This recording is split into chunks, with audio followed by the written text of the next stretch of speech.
Hey guys, this is Rob with AlienRider here. I'm going to do a quick video talking about a DIY mounting option for the AlienRider M2 Pro. So normally the AlienRider is going to mount in this clamp, and then you have the bar mount option, or you can use the Z bracket. But I didn't really particularly care for it. The advantage of this is it does come with the anti-theft nut here, so you can use the wrench and secure it, and then it's difficult for someone to remove it with a tool. But I would submit to you that anybody that really wanted to take it could snap this ball pretty easily.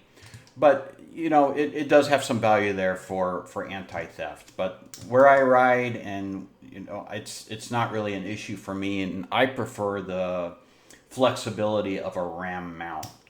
So now the AlienRider has a 20 millimeter ball on the back for mounting. So it's not going to work with a ram mount like B-type clamp or even the A-type clamp.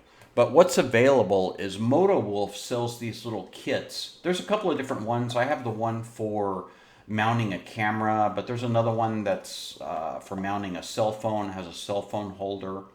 It doesn't really matter because what you're interested in is the clamp itself. So I'll open it up in the bar mount. So we'll take it out. So you'll see that we get a clamp, a GoPro style camera holder, and then we have the bar mount ball here. So you'd want to use these U-bolts and mount this on your bar or on your nav bracket with the nuts. And then what you're able to do is you can use this clamp with the bar mount and go straight to the AlienRider. And it's obviously, it's not 100% perfect, but it works very, very well. It doesn't bother me. You'll just see that you're a little wider down here on the 22 millimeter ball than you are up here on the AlienRider 20 millimeter ball. But you give it a tighten and it's secure. And then if you want to adjust rotation, just loosen, articulate your AlienRider, and then clamp, and now you're in portrait mode. So I use this on my BMW and it works really, really good.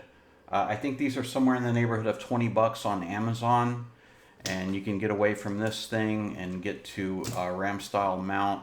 I may have someone design this with a B-type ball, a standard 1-inch ball, and get that 3D printed. I'm not sure yet. If I run across someone that can knock it out for me, I'll probably explore that. But this works fine, and it's very, very secure. I've been running it for a while. I've never had any problems with the M2 Pro moving around or anything like that. So there you have it, ram style mounting for the M2 Pro or M2 Max. Thanks for watching.